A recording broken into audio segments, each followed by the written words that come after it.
Okay, so we're going to look at lesson 4 now. So with lesson 4, we're going to be talking about pyramids. So a pyramid is a polyhedron in which one face can be any polygon and the other faces are triangles. So in this particular image here, we have the one face can be any polygon, which it looks like a square, and the other faces are all triangles, okay?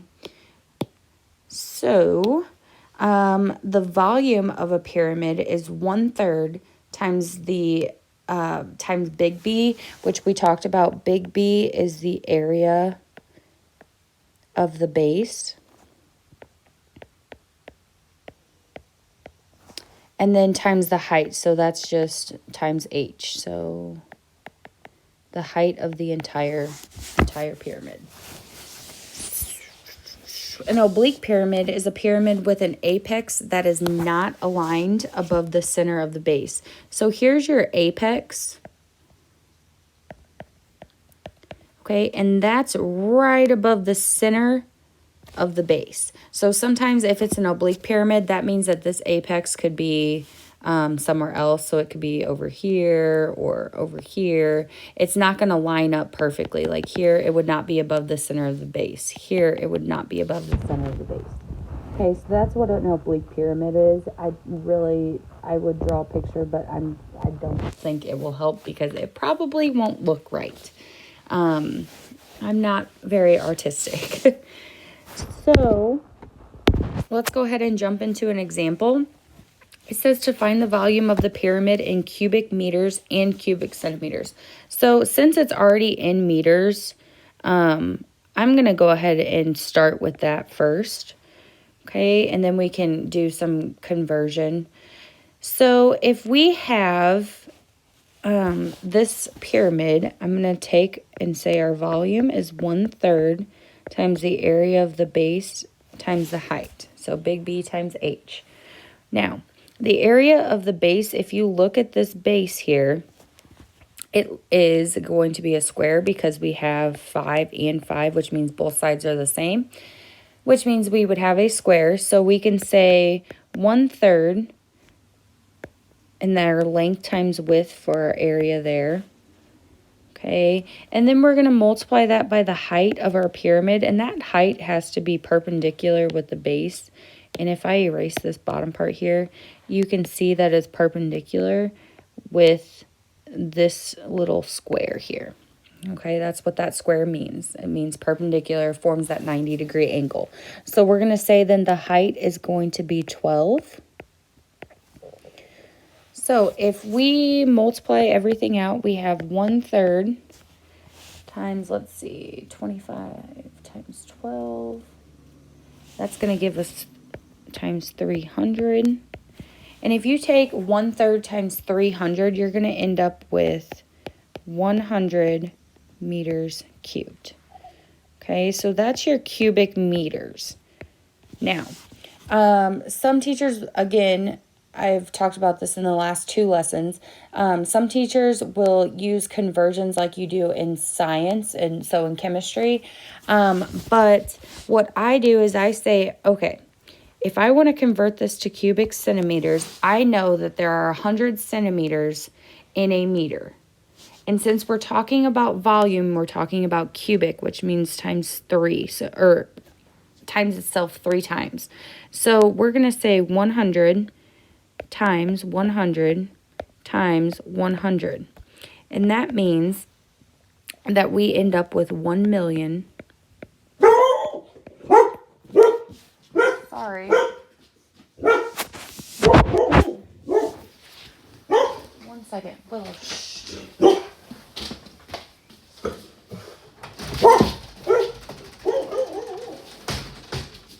Sorry, my dog saw a bird or a squirrel or something outside and kind of freaked out.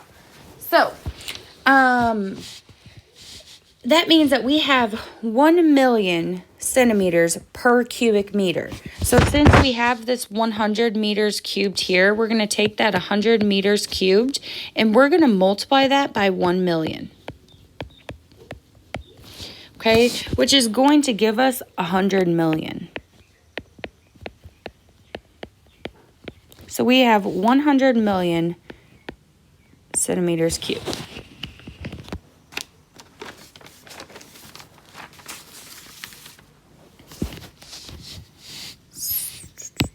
Let's see. So number 2 says Matt is making a paper model of a castle.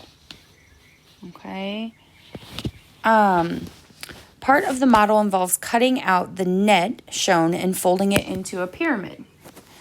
So the pyramid has a square base. So if we're looking at our base here, that means all of our sides of our base are going to be 15.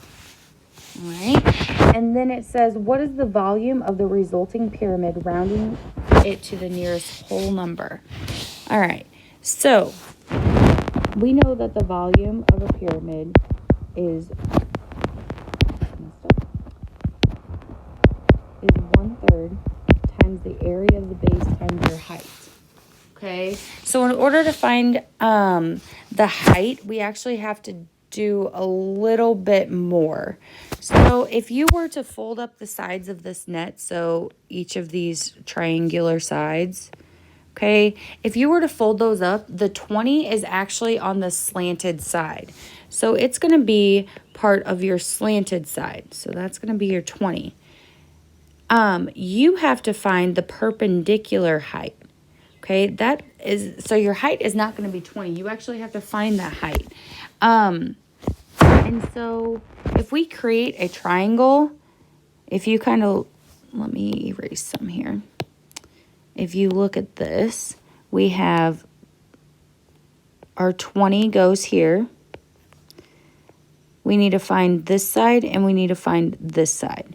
Okay, now in order to find this side, it's going to be half of that entire side. So half of 15 is going to be 7.5. Okay, and so we need to actually find the perpendicular height. So we need to find that x. So if we do that, we're going to have to use Pythagorean theorem in order to find that x. So I'm just going to set this up. We have x squared plus 7.5 squared equals your hypotenuse of 20 squared. All right, and that's going to give us x squared plus 56.25 equals 400. If you subtract that 56.25, you're going to end up with x squared equals 3, I'm sorry. What did I do here? Hold on, let me try. My answer key is not right. So 400 minus 56.25 gives you 347 or 343.75. And then you have to take that square root. So if you take the square root of that, you end up with, I'm going to say 18.5. It gives you 18.5404 and it continues to, the decimal continues. But I'm just going to round to 18.5. Okay, so we get 18.5. Right? And so that's going to actually be our height of our pyramid. So if I go to plug in everything, the area of my base, so big B, is going to be the 15. I am having some difficulties here. It's 1/3. And then it's going to be 15 times 15 for that area of your base because you have that square. Okay, and then you're taking that times the height that we just found, which is 18.5. If you multiply all of that together, you get 1/3 times 225 times 18.5. And again, if you multiply all that together and round to the nearest whole number, you get 1,391 centimeters cubed.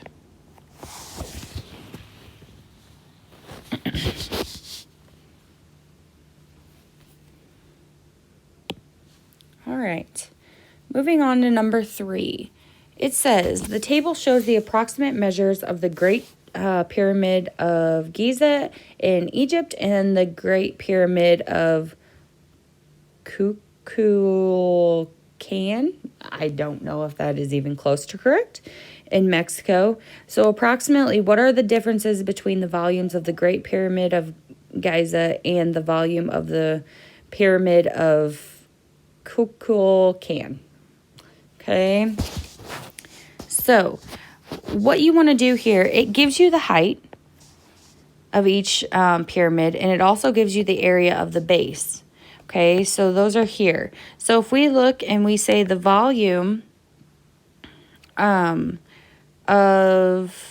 a pyramid is 1/3 big B times H, we can plug in all the information that we know. We know big B is the area of the base, and so for the Pyramid of Giza, that's going to be 52,900. And then we're going to multiply that by the height, which is 147.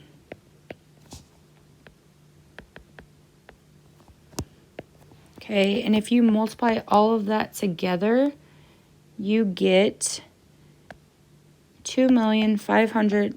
Oh my goodness, what is going on here? 2,592,100. Okay. So that's going to be our volume of the Pyramid of Giza. Now, if you look at the pyramid of, or the other pyramid that we're talking about, we're going to say volume equals 1/3 big B times H again. But this time our big B is this 3,025. And our height is 30. Okay. And if you multiply all of these together, you get 30,250. So in the directions, it asks for the difference between the volumes of the pyramids. So difference is talking about subtraction. So we're going to find how different they are. So you're going to take that 2,592,100, and you're going to subtract the 30,250. Okay, and whenever you do that, you're going to get 2,561,850, and we're talking about meters here, cubed.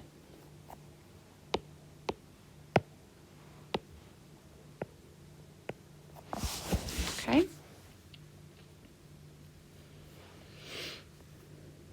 All right. Moving on to number 4. Okay, this one says to find the volume of the figure to the nearest whole number. So the issue here is we don't just have a pyramid. We don't just have a cylinder. We don't just have a prism. We have a combination. Okay, so if we look at the bottom part here, this bottom part is actually going to be a prism. And we know that the volume of a prism is big B times H. So the area of the base times our height. So if you look at the base, it looks like we have a square here because each side is 8. So we're going to take that 8 times 8, and then we're going to multiply that by the height of 5. Okay, so this is just talking about the blue figure. So if we have 8 times 8 times 5, that gives us 320, and we're talking about meters, so meters cubed. Now, if we look at this top figure, this time we're actually talking about a pyramid. So we're going to take volume equals 1/3 our big B times H. Okay, that's our new volume. So that we're learning about today, sorry. We have 1/3 times the area of the base. And so if you look, the area of this base is going to be the exact same. It's going to be that 8 times 8, okay? So we have 8 times 8, and then times our height. And if I erase some of the stuff I've drawn on here, our height is this 6 right here because it's perpendicular. Okay, so we have times 6. And if we do all of that, we're actually going to end up with 128, I believe. Let me check and make sure. So 64 times 6 divided by 3. Yep, 128. So now with both of these volumes, since we want the volume of this entire figure, we're going to go ahead and we're going to add those together, which gives us 448 meters cubed.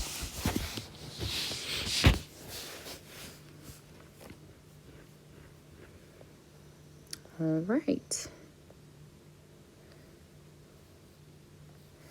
Number 5. So it's telling us that a company packs yogurt in square base pyramid containers. Okay, so the container has a square base and its length is 4.5 inches. So I'm going to attempt to draw this. I'm really sorry in advance. So we have 4.5 inches. Now, it says that's your length, but it also tells us that it has a square base. So that means that that's going to be our length all the way around. Okay, each of these sides is going to be congruent. Now, it also tells us that it has a height of 5 inches. So I'm going to attempt to draw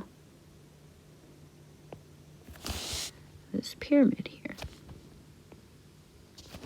Okay, so our height is going to be that perpendicular height to the middle of the base, and that's going to be 5 inches.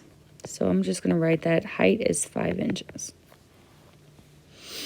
Okay, this company sells 1,200 containers in one day. Find the volume of yogurt sold in one day. So we first have to find the volume of one yogurt.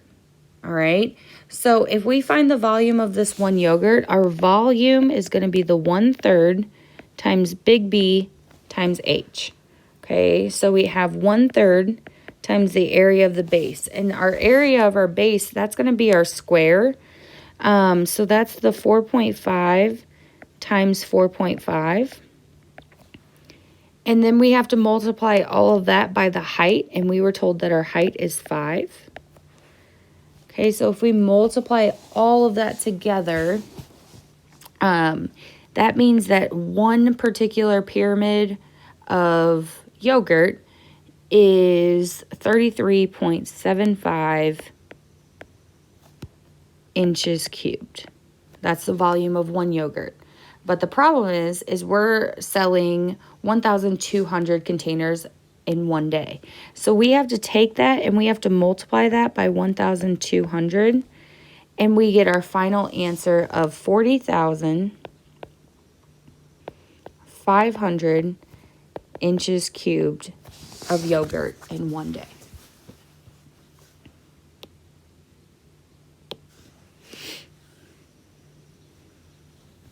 All right, number 6.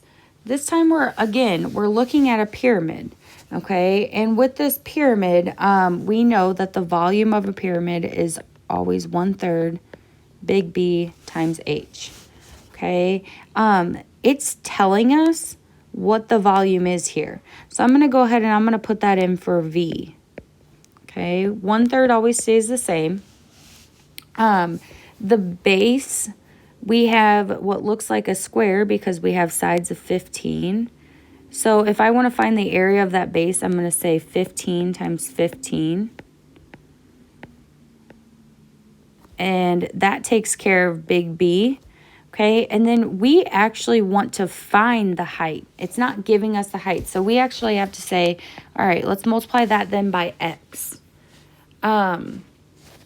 So what I did was I took and said, all right, well, this is going to be 1,500 equals 1/3 times 225 times x. So let's see what 1/3 times 225 is. That's going to be 75. So we end up with 1,500 equals 75 times x. Okay, now in order to solve for x here, all you have to do is divide that 75 out on both sides. So we take that 1,500 and we divide by 75, which gives us 20 is equal to x, which means our height is equal to 20. And it doesn't give us a unit, so we're just going to say units.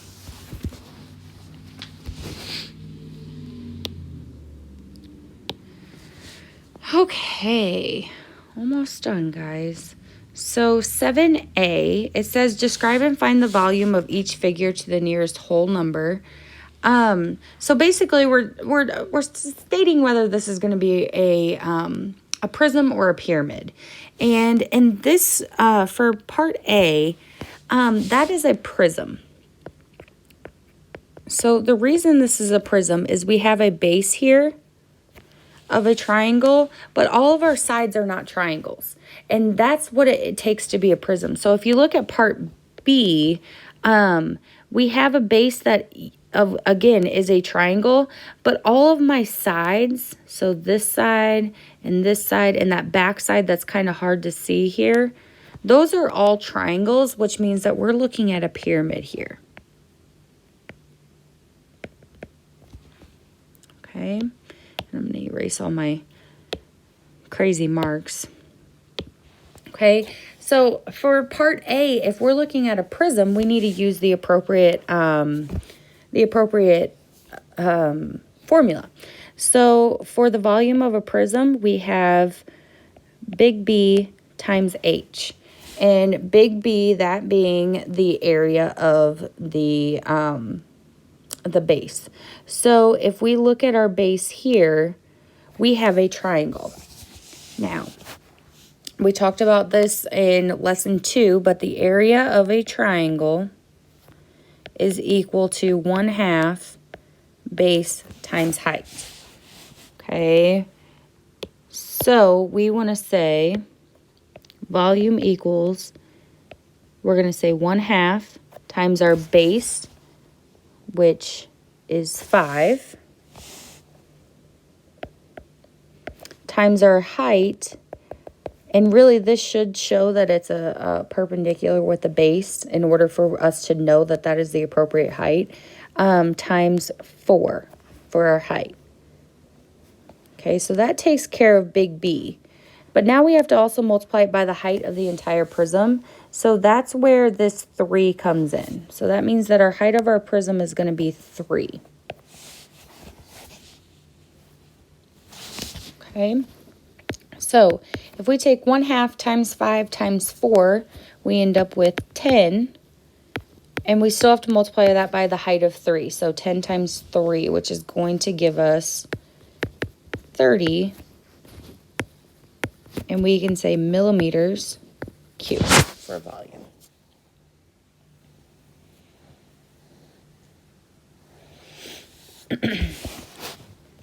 All right, so looking at letter B, we already talked and said that this was a pyramid. So if it's a pyramid, we have to use volume equals 1/3 big B times H, since that would be our volume of a pyramid. That's our formula.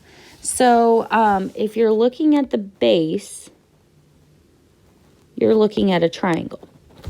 So again, we're going to use that area of a triangle equals 1/2 base times height.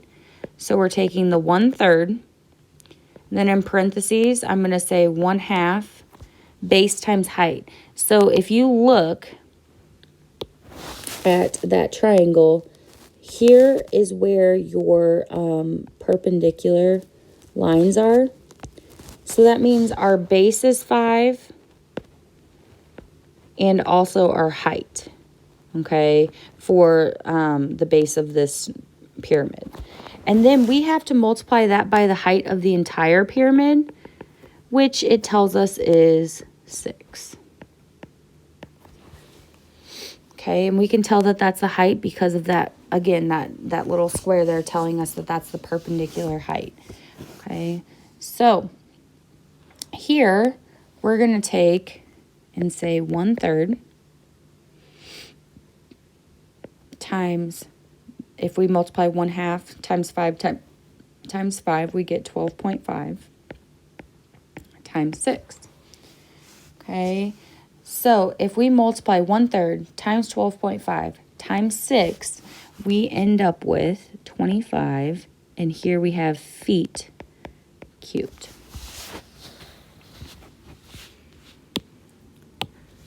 All right, we have one more problem. So for number 8, it says, a tank is in the shape of an octagonal pyramid. Now, we don't know how to find the area of a pyramid, an area of an octagon. So we need to hopefully get the area of this base in order for us to find out this volume. So it says the base has an area, which is this information, 2,125 feet squared. Okay, so, and its height, it says, is 20 feet. So that means this perpendicular height here is going to be 20. 1 cubic foot of space holds 7.48 gallons. About how many gallons of water can be pumped into this tank? So the first thing you have to do is you have to find the volume. Okay, so we're going to say volume, and since it's a pyramid, it's going to be 1/3 big B times H. The 1/3, it stays the same always. And then big B is the area of the base. And it tells us the base has an area of 2,125 feet squared. So that's our big B. And then it also tells us the height, which is H, is going to be 20. So if you multiply all of that out, you end up with 14,166.67. And that's being rounded. Okay. And once you get that number, that's the volume of this octagonal pyramid. So what you have to do from there, because we want to know how many gallons this thing will hold, we're going to have to take that and multiply it by that 7.48 to figure out how many total gallons can fit in this pyramid. So if we do that, we end up with 105,966 let's just say 7. Okay, and that's going to be gallons. So if we were to round to the nearest whole number, that's going to be 105,967 gallons. Okay, so either one of those answers would work. All right, that is all for lesson 4.